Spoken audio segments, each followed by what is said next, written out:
ಕಾರ್ಯಕ್ರಮದ ಮೊದಲಿಗೆ ಕೇಳಿ ಶೋಭಾ ಜಗದೀಶ್ ಅವರಿಂದ ಕಥೆ ಪೊರೆ ಕಳಚಿದಾಗ.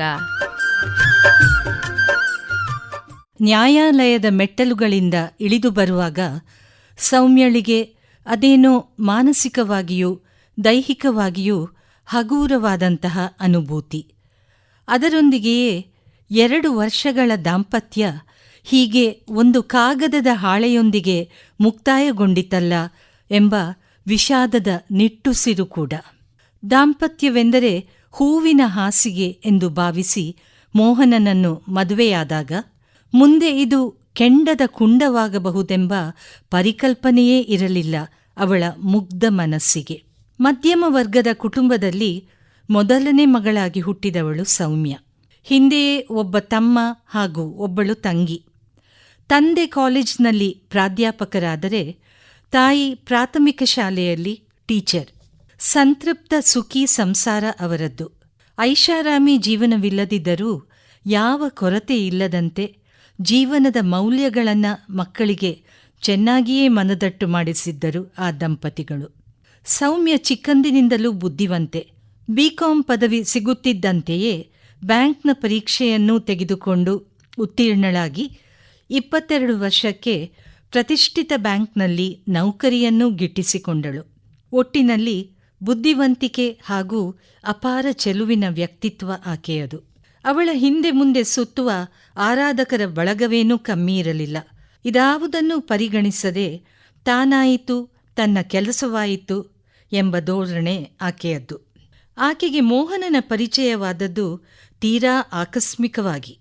ಆಕೆಯ ಬ್ಯಾಂಕ್ನ ಪಕ್ಕವೇ ಆತನ ಆಫೀಸ್ ಕೂಡ ಇತ್ತು. ಮಧ್ಯಾಹ್ನ ಆಕೆ ಊಟಕ್ಕೆ ಹೋಗುತ್ತಿದ್ದ ಹೋಟೆಲಿಗೆ ಆತನೂ ಬರುತ್ತಿದ್ದ. ಎಂದೂ ಮಾತನಾಡಿಸುವ ಪ್ರಯತ್ನ ಮಾಡಿರಲಿಲ್ಲ. ಸಭ್ಯತೆಯ ಎಲ್ಲ ಮೀರಿ ಉಳಿದ ಹುಡುಗರಂತೆ ಅವಳ ಮುಂದೆ ಹಲ್ಲು ಕಿರಿಯುತ್ತಿರಲಿಲ್ಲ. ಅದೊಂದು ದಿನ ಕೆಲಸದ ಒತ್ತಡ ಜಾಸ್ತಿಯೇ ಇದ್ದುದರಿಂದಲೋ ಏನೋ ಆಕೆ ತನ್ನ ಪರ್ಸ್ ಮತ್ತು ಮೊಬೈಲನ್ನು ಬ್ಯಾಂಕ್ನಲ್ಲಿಯೇ ತನ್ನ ಟೇಬಲ್ ಡ್ರಾವರ್ನಲ್ಲಿ ಮರೆತುಬಿಟ್ಟು ಹೋಟೆಲಿಗೆ ನಡೆದಿದ್ದಳು. ಊಟವಾದ ಮೇಲೆ ಸರ್ವರ್ ಬಿಲ್ ತಂದಿತ್ತಾಗಲೇ ಆಕೆಗೆ ಅರಿವಾದದ್ದು ತಾನು ತನ್ನ ಪರ್ಸನ್ನು ಮರೆತೇ ಬಂದಿದ್ದೇನೆಂಬ ಸತ್ಯ. ಈಗ ಏನು ಮಾಡಲಿ ಅಂತ ಮುಜುಗರ ಪಡುತ್ತಿದ್ದಾಗಲೇ ಆತನು ಹತ್ತಿರ ಬಂದು, ಮಿಸ್, ಗಾಬರಿಯಾಗುವ ಅಗತ್ಯವಿಲ್ಲ, ನಿಮ್ಮ ಬಿಲ್ ನಾನೇ ಕೊಡುತ್ತೇನೆ. ದಿನನಿತ್ಯ ಒಬ್ಬರನ್ನೊಬ್ಬರು ನೋಡುತ್ತಲೇ ಇರುತ್ತೇವೆ. ಇನ್ನೊಮ್ಮೆ ದುಡ್ಡನ್ನು ಹಿಂದೆ ಕೊಡುವಿರಂತೆ ಎಂದು ಬಿಲ್ ಪಾವತಿಸಿ ಹೊರಟು ಹೋದನು. ಹೀಗೆ ಆದ ಪರಿಚಯ ಸ್ನೇಹವಾಗಿ, ಸ್ನೇಹ ಪ್ರೇಮವಾಗಿ, ತಾನೆಂದು ಆತನ ಬಾಳ ಸಂಗಾತಿಯಾಗುವೆನೋ ಎಂದು ಹಾತೊರೆಯುವಂತಾಯಿತು ಅವಳಿಗೆ. ಆತನು ನೀಡುತ್ತಿದ್ದ ಬೆಲೆ ಬಾಳುವ ಉಡುಗೊರೆಗಳು, ಸುಂದರವಾದ ಹೂಗುಚ್ಛಗಳು, ಡಿನ್ನರ್ಗೆಂದು ಕರೆದೊಯ್ಯುತ್ತಿದ್ದ ಉತ್ಕೃಷ್ಟ ದರ್ಜೆಯ ಹೋಟೆಲ್ಗಳ ಆಹ್ಲಾದಕರವಾದ ವಾತಾವರಣ, ಆತನ ದುಬಾರಿ ಬೆಲೆ ಬಾಳುವ BMW ಕಾರ್ ಎಲ್ಲವೂ ಮಧ್ಯಮ ವರ್ಗದ ವಾತಾವರಣದಲ್ಲಿ ಬೆಳೆದ ಆಕೆಗೆ ರಂಗು ರಂಗಿನ ವರ್ಣಮಯ ಜಗತ್ತಿನ ಬಾಗಿಲು ತೆರೆದಂತಾಗಿತ್ತು. ಪ್ರೇಮದ ಸರಸ ಸಲ್ಲಾಪದ ನಡುವೆ ಒಮ್ಮೊಮ್ಮೆ ಆತನ ಮಾತು ವರ್ತನೆ ಸ್ವಲ್ಪ ವಿಚಿತ್ರವೆನಿಸಿದರೂ ಆಕರ್ಷಣೆಯ ಹುಚ್ಚು ಹೊಳೆಯಲ್ಲಿ ಎಲ್ಲವೂ ಕೊಚ್ಚಿ ಹೋಗಿತ್ತು. ಪರಿಚಯವಾಗಿ ಕೇವಲ 2 ತಿಂಗಳು ಕಳೆಯುವಷ್ಟರಲ್ಲೇ ಆತನು ಮದುವೆಯಾಗೋಣ ಎಂದು ಒತ್ತಡ ಹಾಕಿದಾಗ ಆಕೆಯ ಹೆತ್ತವರಿಗೆ ಆತನ ಬಗ್ಗೆ ಯಾರೊಂದಿಗೆ ವಿಚಾರಿಸಲೂ ಸಮಯವಿಲ್ಲ ಎಂದು ಸಹಜವಾಗಿಯೇ ಕಸಿವಿಸಿಯಾಗಿತ್ತು. ಆದರೆ ಆತನೇ ಅವಳ ತಂದೆಯ ಬಳಿ, ನೋಡಿ ಅಂಕಲ್, ನನಗೆ 2 ಲಕ್ಷ ಸಂಬಳದ ಒಳ್ಳೆ ಉದ್ಯೋಗವಿದೆ, ಸ್ವಂತ ಮನೆ ಇದೆ, ಓಡಾಡಲು ಕಾರಿದೆ, ನಿಮ್ಮ ಮಗಳಿಗೆ ನೆಮ್ಮದಿಯ ಬದುಕನ್ನು ನೀಡಬಲ್ಲೆ ಎಂಬ ಆತ್ಮವಿಶ್ವಾಸವಿದೆ. ಇಬ್ಬರೂ ಪರಸ್ಪರ ಅರಿತುಕೊಂಡ ಮೇಲೆ ಕಾಯುವುದರಲ್ಲಿ ಅರ್ಥವಿಲ್ಲ ಎಂದು ಒಪ್ಪಿಸಿಯೇ ಬಿಟ್ಟನು. ತಂದೆ ತಾಯಿ ತಾನು ಚಿಕ್ಕವನಿದ್ದಾಗಲೇ ಅಪಘಾತದಲ್ಲಿ ನಿಧನ ಹೊಂದಿದ್ದರೆಂದು ಆತನು ಹೇಳಿದ್ದರಿಂದ ಅರೆಮನಸ್ಸಿನಿಂದಲೇ ಮಗಳನ್ನು ದಾರೆ ಎರೆದಿದ್ದರು ಆಕೆಯ ಹೆತ್ತವರು. ಮದುವೆ ಮನೆಯಲ್ಲಿ ಆತನ ಕಡೆಯಿಂದ ಬಂಧು ಬಳಗಕ್ಕಿಂತ ಗೆಳೆಯರ ಸಂಖ್ಯೆಯೇ ಜಾಸ್ತಿ ಇತ್ತಾದರೂ ಅದನ್ನವರು ಗಂಭೀರವಾಗಿ ಪರಿಗಣಿಸಲಿಲ್ಲ. ಸಂಜೆಯ ರಿಸೆಪ್ಷನ್ನ ವೇಳೆ ಕಡುಕೆಂಪು ಬಣ್ಣದ ಜರಿಯ ಕಸೂತಿ ಇದ್ದ ಸೀರೆಯಲ್ಲಿ ಸೌಮ್ಯ ಭೂಮಿಗಿಳಿದ ಅಪ್ಸರೆಯಂತೆ ಕಂಗೊಳಿಸುತ್ತಿದ್ದಳು. ಮೋಹನನ ಗೆಳೆಯರು ಸಹೋದ್ಯೋಗಿಗಳೆಲ್ಲ ಆಕೆಯ ಚೆಲುವನ್ನು ಪ್ರಶಂಸಿಸಿ ಆತನಿಗೆ ಅಭಿನಂದನೆ ಸಲ್ಲಿಸಿದಾಗ ಆತನಿಗೆ ಏನೋ ಕಸಿವಿಸಿ, ಏನೋ ಅಸಹನೆ, ಯಾರೂ ಗಮನಿಸದ ಸಮಯ ಸಾಧಿಸಿ ಆಕೆಯ ಸೊಂಟವನ್ನು ಜೋರಾಗಿ ಚಿವುಟಿ ಪಿಸು ಧ್ವನಿಯಲ್ಲಿ, ಬಂದ ಗಂಡಸರೆಲ್ಲ ನಿನ್ನ ಬಿಳಿ ತೊಗಲನ್ನು ನೋಡಿ ಆನಂದಿಸಲಿ ಎಂದೇ ನೀನು ಕಡುಕೆಂಪಿನ ಸೀರೆ ಉಟ್ಟಿರಬೇಕಲ್ವಾ ಎಂದಾಗ ಆಕೆಗೆ ದಿಗ್ಭ್ರಮೆಯಾಗಿತ್ತು. ವಿದ್ಯಾವಂತನಾಗಿದ್ದರೂ ಈತನ ಮನಸ್ಸು ಇಷ್ಟು ಸಂಕುಚಿತವೇ ಎಂದು ಜಿಗುಪ್ಸೆಯೂ ಆಗಿತ್ತು. ಗೆಳತಿಯರೆಲ್ಲ ತಮ್ಮ ತಮ್ಮ ಮಧುಚಂದ್ರದ ಅನುಭವವನ್ನು ಹೆಮ್ಮೆಯಿಂದ ಹೇಳಿಕೊಂಡಿದ್ದರು. ಆದರೆ ಸೌಮ್ಯಳ ಅನುಭವ ಮಾತ್ರ ತೀರಾ ವಿಭಿನ್ನವಾಗಿತ್ತು. ತನ್ನ ಪತಿ ಒಬ್ಬ ಸಂಶಯದ ಪಿಶಾಚಿ ಎಂದು ತಿಳಿಯಲು ಆಕೆಗೆ ಹೆಚ್ಚು ಸಮಯ ಬೇಕಾಗಲಿಲ್ಲ. ಹೋಟೆಲ್ನ ಕೋಣೆಯ ಏಕಾಂತದಲ್ಲಿ ಚಿನ್ನ ರನ್ನ ಎಂದು ಪ್ರೀತಿಯ ಪ್ರದರ್ಶನ ಮಾಡಿದರೂ ಹೊರಗೆ ಕರೆದುಕೊಂಡು ಹೋದಾಗ ಆತನ ವರಸೆಯೇ ವಿಚಿತ್ರವಾಗಿರುತ್ತಿತ್ತು. ಚೆನ್ನಾಗಿ ಅಲಂಕರಿಸಿಕೊಂಡರೂ ತಪ್ಪು, ಒಳ್ಳೆಯ ಬಟ್ಟೆ ಧರಿಸಿದರೂ ತಪ್ಪು, ನೆಗಾಡಿದರೂ ತಪ್ಪು, ತಲೆಗೆ ಸ್ನಾನ ಮಾಡಿ ಮುಂಗುರುಳು ಗಾಳಿಗೆ ಹಾರಾಡಿದರೂ ತಪ್ಪು, ಗಂಡಸರನ್ನು ಆಕರ್ಷಿಸಲು ಬುಟ್ಟಿಗೆ ಹಾಕಿಕೊಳ್ಳಲು ಪ್ರಯತ್ನಿಸುತ್ತಿದ್ದೀಯಾ ಎಂದು ಕೊಂಕು ನುಡಿದಾಗ ಅತೀವ ವೇದನೆಯಾಗಿತ್ತು ಅವಳಿಗೆ. ಅವಳ ತಂದೆಯ ಪ್ರಾಯದ ಹಿರಿಯ ಸಹೋದ್ಯೋಗಿಯೊಬ್ಬರು ಸಿಕ್ಕಿದಾಗ ಅವರೊಂದಿಗೆ ಸೌಜನ್ಯಕ್ಕಾಗಿ 2 ಮಾತು ಆಡಿದಾಗ ಅವನ ವರ್ತನೆ ದಿಗ್ಭ್ರಮೆ ಹುಟ್ಟಿಸಿತ್ತು. ಅವಳನ್ನು ದರದರನೆ ಎಳೆದುಕೊಂಡು ಹೋಟೆಲಿಗೆ ಕರೆದುಕೊಂಡು ಹೋಗಿ ಕಪಾಳಕ್ಕೆ ರಭಸದಿಂದ ಹೊಡೆದು, ನಾನು ಎಷ್ಟು ಬುದ್ಧಿ ಹೇಳಿದರೂ ನಿನ್ನ ದಾರಿಯೇ ನಿನಗಾಯಿತು, ಇನ್ನಾದರೂ ಗಂಭೀರವಾಗಿ ಮರ್ಯಾದೆಯಿಂದ ನಡೆದುಕೋ, ಇಲ್ಲದಿದ್ದರೆ ನಾನೆಷ್ಟು ಕೆಟ್ಟವನು ಎಂದು ತೋರಿಸಬೇಕಾಗ್ತದೆ ಎಂದು ಗುಡುಗಿ ದಡಾರನೆ ಬಾಗಿಲು ಹಾಕಿ ಹೊರಗೆ ಹೋಗಿದ್ದನು.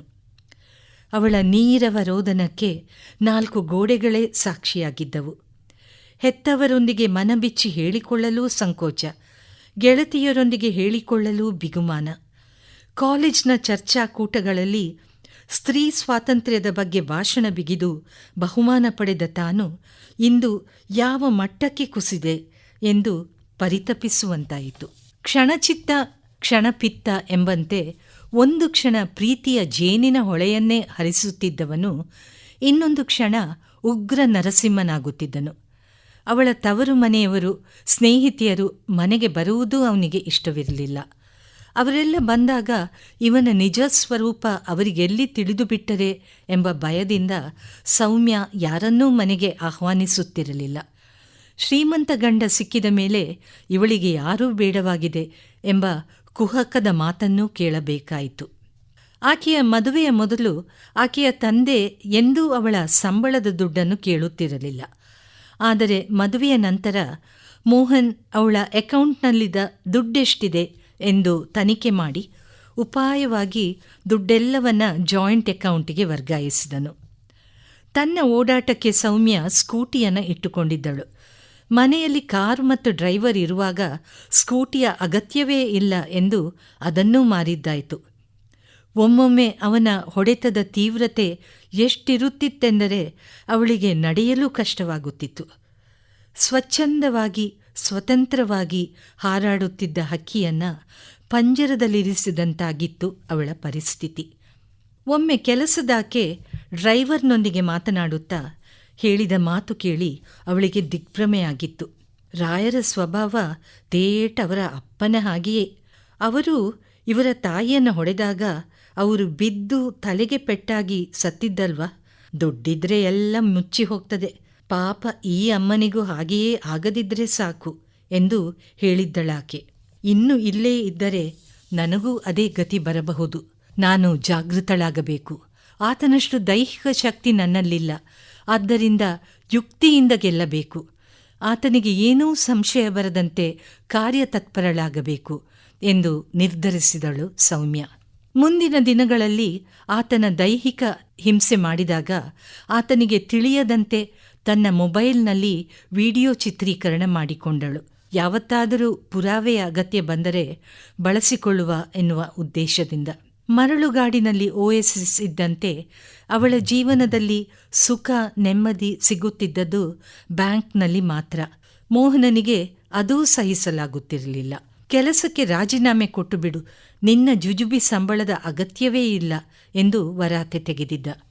ಇನ್ನು ಪರಿಸ್ಥಿತಿ ವಿಕೋಪಕ್ಕೆ ಹೋಗುವ ಮೊದಲು ನಾನು ಈ ಕಗ್ಗಂಟಿನಿಂದ ಉಪಾಯದಿಂದ ಬಿಡಿಸಿಕೊಳ್ಳಬೇಕು ಎಂಬ ದೃಢ ನಿರ್ಧಾರ ಮಾಡಿದಳು ಸೌಮ್ಯ.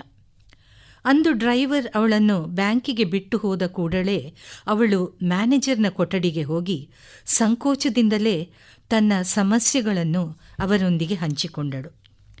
ಜೀವನದಲ್ಲಿ ಎಷ್ಟೋ ಕಠಿಣ ಸನ್ನಿವೇಶಗಳನ್ನು ಎದುರಿಸಿದ್ದ ಆಕೆ ಸೌಮ್ಯಳಿಗೆ ಅಮೂಲ್ಯವಾದ ಸಲಹೆ ಇತ್ತರು. ನೋಡು ಸೌಮ್ಯ, ನಿನ್ನ ಗಂಡ ಒಬ್ಬ ವಿಕೃತ ಮನಸ್ಸಿನ ಮಾನಸಿಕ ರೋಗಿ. ನೀನು ಬಗ್ಗಿದಷ್ಟು ಬಗ್ಗಿಸುತ್ತಲೇ ಇರುತ್ತಾನೆ. ನೀನು ಈಗ ಗಟ್ಟಿಯಾಗಬೇಕು. ಸದ್ಯಕ್ಕೆ ನೀನು ಬ್ಯಾಂಕಿಗೆ ರಜೆ ಹಾಕು. ನಿನ್ನ ತಾಯಿ ಮನೆಗೂ ನೀನೀಗ ಹೋಗಬೇಡ. ಅವನು ಖಂಡಿತ ಅಲ್ಲಿಗೆ ವಿಚಾರಿಸಲು ಹೋಗಿಯೇ ಹೋಗ್ತಾನೆ. ಅವರಿಗೆ ತೊಂದರೆ ಕೊಡಲಿಕ್ಕೂ ಹೇಸಲಿಕ್ಕಿಲ್ಲ ಅವನು. ಇಲ್ಲಿಯೇ ಪಕ್ಕದ ಊರಿನಲ್ಲಿ ನನ್ನ ತಂಗಿ ವಾಸವಾಗಿದ್ದಾಳೆ. ಅವಳು ನನ್ನ ಭಾವನು ಸಮಾಜ ಸೇವೆಗೆಂದೇ ತಮ್ಮ ಜೀವನವನ್ನು ಮುಡಿಪಾಗಿಟ್ಟುಕೊಂಡಿದ್ದಾರೆ. ಶೋಷಣೆಗೊಳಗಾದ, ದೌರ್ಜನ್ಯಕ್ಕೊಳಗಾದ ಅದೆಷ್ಟೋ ಹುಡುಗಿಯರಿಗೆ ನ್ಯಾಯ ದೊರಕಿಸಿದ್ದಾರೆ. ನೀನು ಯಾವ ಮುಲಾಜಿಲ್ಲದೆ ವಿಚ್ಛೇದನಕ್ಕೆ ಅರ್ಜಿ ಹಾಕು. ಮದುವೆಯಾಗಿ 7 ವರ್ಷಗಳೊಳಗೆ ಹುಡುಗಿ ಅರ್ಜಿ ಸಲ್ಲಿಸಿದರೆ ಕಾನೂನು ಆಕೆಯ ಪರವೇ ಇರುತ್ತದೆ. ನಾನೀಗ ನನ್ನ ತಂಗಿಯ ವಿಳಾಸ, ಫೋನ್ ನಂಬರ್ ಕೊಡುತ್ತೇನೆ. ಅವಳಿಗೂ ನಿನ್ನ ಬಗ್ಗೆ ನಾನು ಹೇಳಿರುತ್ತೇನೆ. ನೀನು ಯಾವ ಸಂಕೋಚವಿಲ್ಲದೆ ಅಲ್ಲಿ ಇರಬಹುದು. ಅವಳೇ ನಿನಗೆ ಒಬ್ಬ ಸಮರ್ಥ ವಕೀಲರನ್ನೂ ತೋರಿಸಿಕೊಡುತ್ತಾಳೆ. ಈಗ ಉಟ್ಟ ಬಟ್ಟೆಯಲ್ಲಿ ಹೊರಟಿದ್ದಿ. ಇಗೋ ನಿನ್ನ ಖರ್ಚಿಗಿರಲಿ ಎಂದು 50,000ಕ್ಕೆ ಚೆಕ್ ಬರೆದು ಕೊಟ್ಟರು. ಇಂತಹ ಉದಾತ್ತ ಮನಸ್ಸಿನ ಸಹೃದಯ ವ್ಯಕ್ತಿಗಳೂ ಇರುತ್ತಾರೆಯೇ ಎಂದು ಅಚ್ಚರಿಯಾಯಿತು ಸೌಮ್ಯಳಿಗೆ. ದುಡ್ಡು ಪಡೆದುಕೊಂಡು ಬಸ್ ಹತ್ತಿ ಪಕ್ಕದೂರಿಗೆ ತಲುಪುವವರೆಗೂ ಸೌಮ್ಯಳಿಗೆ ಆತಂಕದಿಂದ ಎದೆ ಹೊಡೆದುಕೊಳ್ಳುತ್ತಲೇ ಇತ್ತು. ಅಲ್ಲಿ ಮ್ಯಾನೇಜರ ತಂಗಿ ಮತ್ತು ಅವರ ಗಂಡ ನೀಡಿದ ಸಾಂತ್ವನ ಮತ್ತು ಬೆಂಬಲ ಅವಳಲ್ಲಿ ಹೊಸ ಹುರುಪನ್ನು ತುಂಬಿತ್ತು. ಯಾವ ಸವಾಲನ್ನು ಎದುರಿಸಬಲ್ಲೆ ಎಂಬ ಆತ್ಮವಿಶ್ವಾಸವನ್ನು ಹುಟ್ಟುಹಾಕಿತ್ತು. ಆಕೆಯನ್ನು ಸರಕಾರಿ ಆಸ್ಪತ್ರೆಯ ವೈದ್ಯರಲ್ಲಿ ಕೊಂಡೊಯ್ದು ಆಕೆಯ ಮೈಮೇಲಿನ ಗಾಯಗಳನ್ನೆಲ್ಲ ತೋರಿಸಿ ದಾಖಲಿಸಿದರು. ಆಕೆ ಮೊಬೈಲ್ನಲ್ಲಿ ತೆಗೆದಿದ್ದ ವಿಡಿಯೋ ಕೂಡ ಈಗ ಸಹಾಯವಾಯಿತು. ವಿಚ್ಛೇದನದ ಅರ್ಜಿಯೊಂದಿಗೆ ಆಕೆಯ ವಕೀಲರು ಮೋಹನನಿಗೆ ಅವನು ದೌರ್ಜನ್ಯ ಎಸಗಿದ ವಿಡಿಯೋವನ್ನು ಹಾಗೂ CCTVಯ ಫುಟೇಜ್ ಅನ್ನು ಸಾಮಾಜಿಕ ಜಾಲತಾಣದಲ್ಲಿ ತೋರಿಸುತ್ತೇವೆ ಎಂದು ಹೆದರಿಸಿದಾಗ ಅವನಲ್ಲಿ ನಡುಕ ಉಂಟಾಯಿತು. ಯಾವ ತಕರಾರು ಇಲ್ಲದೆ ಪರಸ್ಪರ ಒಪ್ಪಿಗೆಯ ವಿಚ್ಛೇದನಕ್ಕೆ ಸಹಿ ಹಾಕಿ ಬಿಡುಗಡೆ ನೀಡಿದ್ದ. ಕಾನೂನಿನ ಪ್ರಕಾರ ಆತನಿಂದ ಪರಿಹಾರವೆಂದು ಆಕೆ ಎಷ್ಟೋ ದುಡ್ಡನ್ನು ಕಿತ್ತುಕೊಳ್ಳಬಹುದಿತ್ತು. ಆದರೆ ಕೇವಲ ತನ್ನ ಬ್ಯಾಂಕ್ ಅಕೌಂಟಿಂದ ಅವನು ಕಸಿದುಕೊಂಡ ದುಡ್ಡನ್ನು ಮಾತ್ರ ಅವಳು ಸ್ವೀಕರಿಸಿದ್ದಳು. ಜೀವನ ಅವಳಿಗೆ ಮಹತ್ತರವಾದ ಪಾಠವನ್ನು ಕಲಿಸಿತ್ತು. ಮುಗ್ಧತೆಯ ಭ್ರಮೆಯ ಪೊರೆಯನ್ನು ಕಿತ್ತು ಹಾಕಿ ದೃಢತೆಯಿಂದ ಹೆಜ್ಜೆಯಿಟ್ಟು ಹೊಸ ಜೀವನವನ್ನು ರೂಪಿಸಬಲ್ಲೆ ಎಂಬ ಆತ್ಮಸ್ಥೈರ್ಯವನ್ನು ನೀಡಿತ್ತು. ಜೀವನದಲ್ಲಿ ಒಂದು ಬಾಗಿಲು ಮುಚ್ಚಿದರೇನಂತೆ ಅವಕಾಶದ ಹಲವಾರು ಕಿಟಕಿಗಳು ತೆರೆದುಕೊಳ್ಳಬಹುದು. ಮುಂದೆ ಯಾವತ್ತಾದರೂ ಓರ್ವ ಸಹೃದಯಿ ಬಾಳಸಂಗಾತಿಯೂ ಸಿಗಬಹುದು ಎಂಬ ಆಶಾಕಿರಣ ಅಂಧಕಾರದ ಹಾದಿಯಲ್ಲಿ ಮಿನುಗಿತ್ತು. ಫಲವತ್ತಾದ ಭೂಮಿ ಚಿಗುರೊಡೆಯಲು ಮಳೆಯನ್ನು ನಿರೀಕ್ಷಿಸಿದಂತೆ ಹೊಸ ಜೀವನದ ಕಲ್ಪನೆಯೇ ಅವಳಿಗೆ ಚೇತೋಹಾರಿಯಾಗಿತ್ತು. ಇದುವರೆಗೆ ಶೋಭಾ ಜಗದೀಶ್ ಅವರಿಂದ ಕಥೆ ಪೊರೆ ಕಳಚಿದಾಗ ಕೇಳಿದಿರಿ.